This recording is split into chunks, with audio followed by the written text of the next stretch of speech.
Today is Thursday, April 8th, and we're going to be looking at the shifts in the Senate. I watched a video on Let's Talk Elections on it. It was quite interesting, and I just decided to make one on it too. So there's some credit there, but credit due. But let's look at this. This is the result of the 2020 Senate. I'm sure it's familiar to you. 50 Democrats and 50 Republicans. There were some easy races that nobody bothered about. States like Oregon, Massachusetts, Rhode Island, New Jersey, Delaware. But Illinois is another example. But there's some more interesting races. Races in states like Virginia. Virginia this cycle was not competitive. But a while back, even in the 2018 midterms, Mark Warner narrowly. What am I saying? In the previous election, where is that? I need to find it. 2014. There, Mark Warner narrowly got reelected by 0.8%. This was close and it was shocking. 2014 and 2016 were Republican wave years. Right now, in 2020, Mark Warner won easily. But there's some more interesting races too. New Hampshire, Democrats Jean Shaheen won by a huge margin. It was quite interesting, but that could have been an anti-Donald Trump wave. Another interesting race here is the state of Michigan. Nobody thought Michigan was even remotely competitive. However, it was so close that Gary Peters, the incumbent, won over John James by just 1.7%. This is extremely close, and it's not good for Democrats in the state of Michigan. Interestingly, Tina Smith in Minnesota, she just got elected to her first full term, but she won by only 5.2%. I do plan to make a video on Minnesota moving closer to the Republican side of things, but that's an interesting thing to note. Arizona, another big one. In the Arizona special, Mark Kelly, he won by 2.3%. No surprise here, Martha McSally was unpopular. But in Georgia, John Ossoff winning by 1.2%. This is a big one, as is Raphael Warnock, the Reverend Raphael Warnock, winning by 2.1%. But now let's look at historical trends. Yep, let's do that. So this is today, and 2020, and this is the same elections that are here, but let's ignore that for now. 2016, and so here there was Johnny Isakson, and Democrats plus 15 points. Okay, now let's look at this. Quite a few interesting things have been going on here. Basically, America seems like it's polarizing a lot. The United States seems like it. The political climate, how things are, how Washington is always in a gridlock. But actually, some interesting stuff are happening here. Many Democratic states seem to be moving towards the right. Many Republican states seem to be moving towards the left. Well, not all of them. That's something interesting to note. A state like Rhode Island, it's moved 8.2 points. It elected Jack Reed by about 30+%.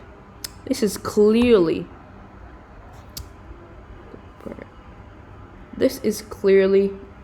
so if we look at this, compare,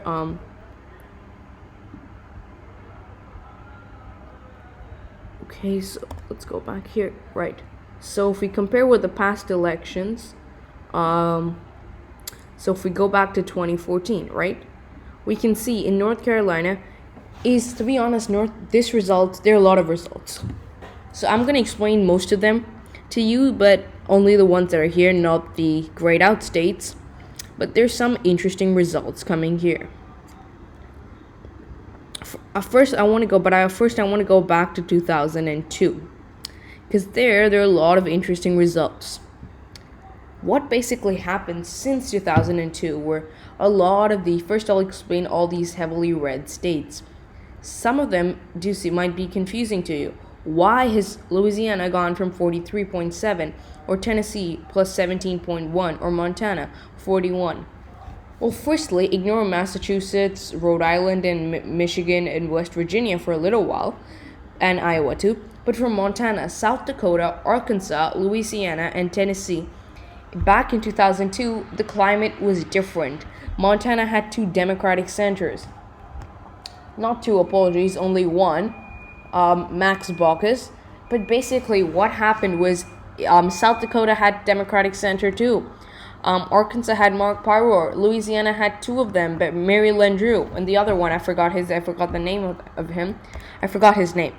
No, but at that time, the climate was very different. So if we clear a comparison, and if we just go back to, okay,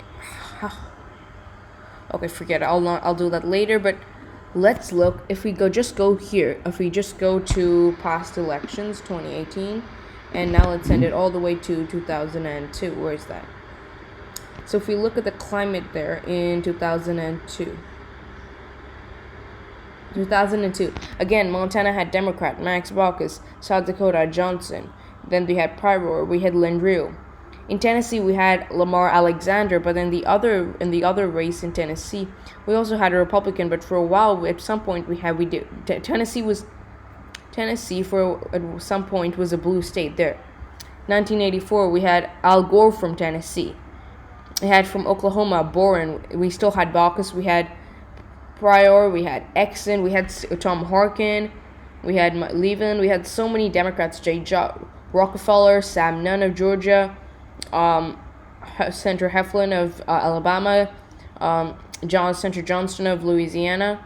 He was the only candidate there. But coming back to 2002, it still was similar. I mean, a lot of these states had Republicans right now, Jim Inhofe. But if we look at Montana, 31% Democratic, and then South Dakota, it was still Democratic. Arkansas, Democratic. Louisiana, Democratic. Tennessee, close enough, 9%. Now, if we come back here, the reason it's so huge differences is now 33, 40, 27. 38, 31, and 10%, 10 points. The only reason the Montana was this close was because Steve Bullock was a former governor. If it wasn't, it would have been 15 or 20 points.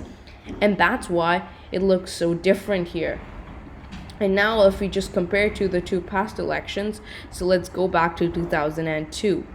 So that's why some of these are heavily red, including Oklahoma. And then we look at some of the other states. Michigan is basically what happened is back here, it was a heavily Democratic state. The Rust Belt was extremely Democratic, all of it. But what happened is the Rust Belt kept moving to the center. While not necessarily moving towards the center, they were heavily working class white workers who were unionized. However, as the Democratic Party slowly moved away from industry and focused more on climate change, they began to lose voters. So if we look at this election, what actually happens in 2002, Michigan was heavily Democratic, 22.7, and if we come back right here, it's only 1.7. That's a 21-point decrease, and that's why Democrats aren't too happy about that. And Democrats aren't doing too well in the Rust Belt. That's one of the causes Hillary Clinton lost her seat. Now we go to West Virginia. West Virginia went Republican 69 points. So first let's go right here and check the results. Over here, Jay Rockefeller, 26 points. Now we have Robert Byrd, 54 points. Jay Rockefeller, 27.5 points. Robert Byrd, of course, the special election after Robert Byrd's death. Joe Manchin, 24 points. Now, Shelley Moore Capito, 27 points. Look, okay, this is 2014, so going back to 2008. Plus 27 on this side, and another plus 27 for Shelley Moore Capito. That's already about 54 points in difference. And if we come to 2020, Shelley Moore Capito at 43%. That's a big thing. It's going all the way from minus 27 to 43. It's easily 77, about 70%, to be honest. And that's a big thing. it really means a lot because in the Senate, each state has two. West Virginia used to have two Democratic senators. Now its delegation is one Democrat and one Republican. If Joe Manchin switches party, it could be different, and it probably would be. We could very well have to. Joe Manchin might switch party. If Joe Manchin retires, it would certainly be a Republican seat. And if we go back, the Senate, this is just an interesting fact. This is the most Democratic Senate in a long time, and the map looks so different. In West Virginia, we have Robert Byrd, an independent, but then the map looks way different. North Dakota being Democratic, Mississippi and Tennessee being Democratic, but Pennsylvania, Connecticut, Rhode Island being Republican, Vermont being Republican, and that's why the Senate maps shift a lot. If you just compare from this election, compare sources, compare past elections. If we look at this, going all the way back to 1987, okay, that's not the right year there. This map looks way different, but going back to 2002, those are most of the Republican states. I just have one left, which is the state of Massachusetts. Am I right? Yep, Massachusetts and Rhode Island. Rhode Island has steadily been moving to the right, but that actually has steadily been moving not to the right. I should correct myself.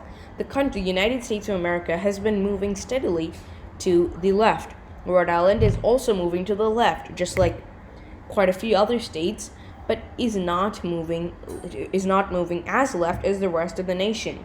Imagine if the whole country is going 45 degrees to the left, and Rhode Island is moving 30 degrees. At some point, it would head over to one of the more conservative it would be one of the more conservative states.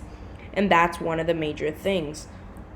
That's why Massachusetts, and because Democrats were winning there by huge margins, 70, 80 points, and now they're just winning by 30 points. Not even 70, maybe just 60 or 65 points, just maybe 30, and an independent taking away 5, but Massachusetts and Rhode Island are still heavily Democratic. They just aren't as Democratic as they used to be. In Tennessee, an interesting one. As I said, Democrats did have a chance. Were winning in Tennessee for a while, way back, but the Democrats just kept missing in Tennessee. Phil Bredesen, the former governor, he lost, and Tennessee's just become a Republican state. It just seems to be staying. Now, Iowa, basically, Iowa is similar. Iowa used to have Iowa at some point had two Democratic senators, but soon they kept retiring. Tom Harkin, famous for the famous Tom Harkin steak fry, he retired too. And Iowa's been moving to the right because now it has two senators like Joni Ernst and Chuck Grassley. The state has just become more conservative because of the polarizing climate. Illinois, interestingly, has been moving to the right, the state where Barack Obama is from, and a state which is heavily African American. But what does that actually mean? Nothing. Illinois went for Democrats by huge margins. It just means that some of the more progressive policies some Democrats are embracing are not that popular. Trump invigorated working class white voters across the country, and a lot of them voted for Trump in 2016. Some of them voted for him in 2020, some of them didn't. But a lot of them, many of whom were lifelong Democrats, actually voted for Republicans in the Senate and House levels. And that explains a lot of this. Now let's look at some. South Carolina doesn't really deserve to be explained, seeing it's not even a point of a percent. Alabama, this is just a tiny shift. It's moving slightly. Oklahoma, again, it used to have two Democratic senators, but now it's become a heavily Republican state. That's the same reason as Arkansas and Louisiana. Now some of the more interesting ones. States like Idaho, Wyoming, Nebraska, and Kansas. Look at some of these margins. Now, the reason it says Mississippi's 59 points is because in some races, Democrats were doing really badly. I mean, if we look at the previous races, some of them didn't even have a Democratic candidate. But if we just go back to 2002, Mississippi, didn't even have a Democrat. There were just Cochran and O'Hara. Then if we look at 2008, Mississippi had 61 points. And so if we look at comparing 2002, then there's a huge difference because there's no Democrats. And then after that, we come all the way to 2020, and a Democrat gets 44 points. So that's a big increase. And that's why it's considered that way. So now if we just clear the sources and head back to it, and we look at 2002. So that's just Mississippi. Lots of other states like Nebraska and Kansas for the same thing happened. But in Nebraska, for example, just like Wise, it's been moving towards the center, especially the 2nd Congressional District, the city of Omaha. They have been moving more to the left, compared to where their original conservative stance is. And the state of Texas, also interesting, it's just been moving slightly to the left. Now, I'm going to stop at 2002 and head over to 2014. Because there's a lot of interesting things going on there. From 2014 and 2020. First, I want to just go back to 2008 just for a second. You know what? Forget it. Okay. Firstly, I want to talk about Alaska.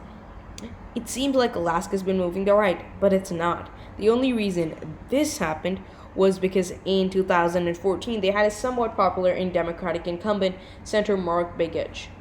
He was quite popular, and he narrowly lost just about 2%. But come 2020, the person who beat him is now Senator Dan Sullivan, beat independent, who's caucusing with the Democrats, Al Gross, and he beat him easily. There's how is an independent? Al Gross said he'll caucus with the Democrats, which is why they count him as a Democrat. But basically what it means by that is it isn't really accurate, because it's just comparing the Democrat who is an incumbent to a challenger who is barely known to most people statewide. Some interesting things are also happening in some states, Democratic states, Colorado, Virginia, New Jersey, New Hampshire, Massachusetts, New Jersey, Delaware, Maine. Democrats are, in Illinois too. Democrats are expanding their leads. Whether it's 11 points or 5 points, or now there's 27 points, 12 points, 9.5. 2.8 in New Jersey, 7.9. Just one quick thing to point out, the reason Maine moved so much is because in 2014, Susan Collins won about 60%. Won by 66 around percent. But in come 2020, she did a lot less. She won, but she won by a much smaller margin. That's why it shows it's moving so heavily to the left. And New Mexico is another big one. Some Democratic states. New Mexico, I talked about Michigan and Minnesota already. New Mexico is also moving to the right a little, but this had something to do with the fact that there was no Democratic incumbent. Senator Tom Udall retired, and so there is an open seat. But the Ben Ray Lujan won the seat, but Biden easily outperformed him by about 6 more points, mainly because he was not an incumbent. Oregon, also interesting, 1.3 points. But both one of its senators is extremely progressive, just Senator Jeff Merkley, so that could have something to do with it. So if we look at clear the compare sources, and if we head over to 2020, Jeff Merkley, he won by 17.6 points. However, he's quite progressive in Oregon, while being a heavily Democratic state.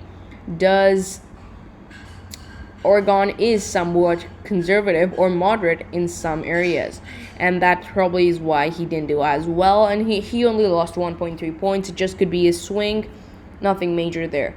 Some more interesting things, though. Again, in Texas, that's a big one. 17.6 points for the Democrats. In the Mitt Romney, Bush years, Texas was so heavily Republican. Democrat, they had a Democratic governor before Bush was the governor, but Governor Ann Richards, if I'm not wrong. But after that, Republicans dominated Texas politics. It was a huge thing. They completely controlled Texas government, and they still do. Another interesting one, Georgia has been moving towards the center, especially after the 2 Senate runoffs, South Carolina as well. North Carolina really doesn't matter. Look at the margins. It just always goes to the Republicans, how much ever Democrats invest to it, by a small margin. But some interesting things. Iowa has been a slightly Democratic trend, mainly because Theresa Greenfield is an extremely strong candidate compared to whoever ran against Joni Ernst. To be honest, I forgot. And so that's basically the map. A lot of these states are showing shifts, especially Montana and Wyoming. But it's just, they go to Republicans by 60 or 70 points, probably more. And it's probably just an anti-Donald Trump swing, or most of these are just swings. These states are not competitive. Montana is at least somewhat, but Idaho and Wyoming are not competitive on the Senate level. Neither is Oklahoma, or Mississippi is somewhat competitive, and Alabama is not competitive anyway whatsoever. And the difference it shows in Alabama is because in 2014 there was not a Democratic Senate candidate. But yeah, the margins like this is just interesting. But in some of these, the only real major margins to look at are Minnesota is the important one, so is Michigan. Rhode Island is important. South Carolina, Georgia, the Sun Belt is the main thing we can find out from here. Texas, Mississippi, Alabama, Georgia. However, if we go to 2018 and just look at that quickly, we can see Arizona has also been moving Democratic. So the Sun Belt is extremely important. Want to point that out. Thank you for watching, and please subscribe to Tana Politic.